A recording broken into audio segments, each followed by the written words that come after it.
Hey, voice actor here.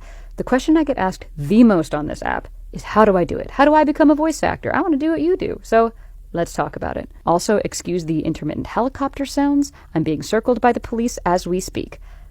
What did I do? I don't know. I got a career in voiceover, and they didn't like that. Oh my god, it's gonna land on my house. That is so loud. Okay, so getting started in voiceover takes a lot of different steps. There's a lot of equipment to buy, there's profiles to sign up for, there's helicopters above my apartment, there are reels to write and record, there are classes you can take, there's all kinds of stuff to consider. And it's also going to be different for each person. Everyone gets into it differently.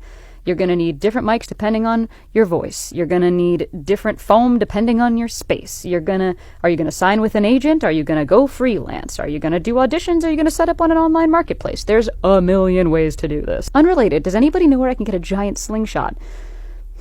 So instead of getting into the nitty-gritty specifics, I'm going to tell you how you actually survive getting through the beginning phases of starting a voiceover career.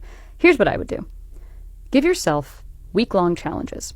So, for example, every day this week, I'm going to look up different types of microphones for different types of voices. I'm going to write down what's in my price range, and it only needs to be 10-15 minutes a day if you're doing it for a whole week. So then you spend your first week's challenge as researching microphones. And guess what? By the end of the week, you'll probably know which microphone you need, or which microphone you want. Okay, the next week you can look up audio booth setups. There are so many YouTube videos on how to set up an audio booth.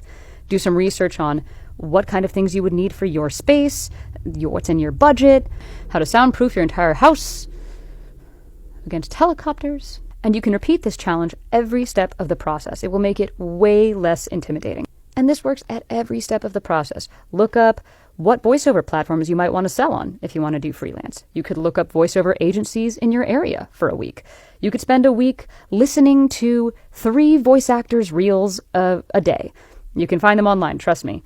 And just write down the things that you liked about them and what you would do if you were to make one. And then say you're not confident in your skills. You could spend every day that week looking up voiceover classes. There's a lot of remote ones that you can do via Zoom. Or if you don't want to take a class, you can kind of do a self-directed study. Every day I'm going to look up the scripts for 3 different commercials and I'm going to practice them. I'm going to record them even if it's just into your phone, listen back, see what I would do differently. And over time, you will get better and more confident because you're introducing information slowly and not all at once in an overwhelming way. So my advice is if you focus on the process, not the product, you're probably going to get there a lot faster and with a lot more consistency. So good luck with your challenges, and hey, maybe I'll hear you in my headphones someday. Coming back to tell you that as soon as I stopped recording, immediately the helicopter left. Immediately. Hi. Come with me as I royally fuck up this piece of furniture. So I bought this thing on Facebook Marketplace, and I wanted to stain it a darker brown, but it's veneer, and the internet says you can't sand veneer, especially not with an electric sander. So I bought some paint stripper, like the internet said to do, and I glorped it all over there, and at first it seemed to be working. There were some parts that actually looked like they do on those furniture flipping videos that I've watched so many of. So I just went for it. I covered the whole thing. Here's a part where I realized that I don't know how to get the drawer off, and instead of looking it up or taking 2 seconds to do it, I just left it like a crazy person. I also didn't take the handles off. What? Have I never seen one of these videos before? Now, this is me trying to get, the very satisfying shot of, scraping off all the finish, but, haha, spoiler alert, I did it wrong. Didn't put enough goop, so we're going to put way more goop, and we're going to try again. And to some degree, this was kind of working, right? At a certain point, I used enough goop and it started to come off. I should also mention that it's 95 degrees while I'm doing this. And also the mask that I'm wearing, I'm beginning to realize is not up to the job. It's not enough. I'm getting high as a fucking kite. I am so out of it and so hot and sweaty, and I've been doing this for so long that I'm this is going great. Even though, as you can see, it is not going great. Yeah, it was at this point that I was completely losing it, and I just started filming myself next to my dragon fruits that I'm very proud of, but had nothing to do with this video. You can kind of see it in my eyes, I'm not really there. So in that headspace, I was like, this looks great, I'm done for the day. Spoiler alert, I was not. Look at it tomorrow. Look at it the next day. Look at this finish everywhere. And what did I say? Oh, I'll just spot sand a couple things, including this fully just the edge. That's just MDF. That's just the MDF with some weird yellow shit on it, and I'm trying to hand sand it off. Anyway, I'm going to try the paint stripper again. I use saran wrap on it this time to try to fight the, again, 90-something degree heat, which is not what you're supposed to be doing this in, and stippling stuff in, again, just onto the MDF. I'm gonna have to paint that anyways because you can't stain that. Anyways, at this point, I'm sick of the fucking project. I grab my wood stain, and I'm like, it's ready to go. And I proceed to slap that shit all over the piece. And immediately when I do this, I notice that it's not going on right. Right? There's sections that are patchy, there's parts where it's not going through, and instead of stopping and thinking about it, I did the whole damn thing. And then was upset when it didn't work. Still haven't taken the handles off, by the way. So, my dumbass is like, I know how to fix this, I'll just do a second coat. You know what a second coat does? It makes it more obvious that the parts are patchy. I literally... Anyway, y'all should tune in for a part 2 to see if I'm able to salvage this thing, because this is how it came out. It looks like bungo. Okay, bye. As long as the acid concentration is kept adequately high, lithium can be stripped from the organic into the aqueous phase, even though it already contains a growing concentration of lithium.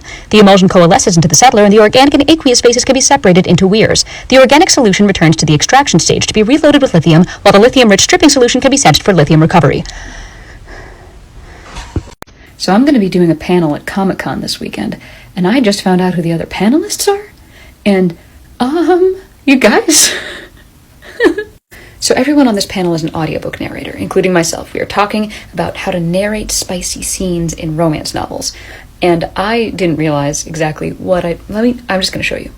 Let's start here. This guy, Andrew Eden. If you look him up on Audible, he has over 376 results. 376? How do you even have time to do that many books? I'm terrified. And it gets worse. Over here, this is Will Damron.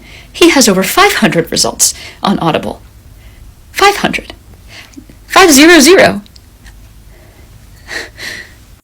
And we're just going to bring it home with Brittany Presley, who, when you search her on Audible, has over 600 results. 600. How many books have I done? I'm not telling. Not now. Not anymore. You have to look it up yourself. So come on down to Comic-Con, Saturday, October 19th at 6 p.m. if you want to see if it's possible for someone to actually die from imposter syndrome. If it's lethal, it might be. And if it is, this would be it. This would do it. Thank you so much, Penguin Random House, for having me. Time to go meet the heavy hitters. Oh boy. Oh boy, see you there. Hey, it's me, the voice of some of your Bluetooth devices.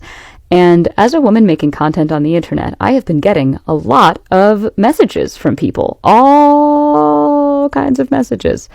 And I thought, what better use of the Bluetooth voice than to read some of the funniest ones to you guys. So, will I regret doing this? Maybe. But let's try it.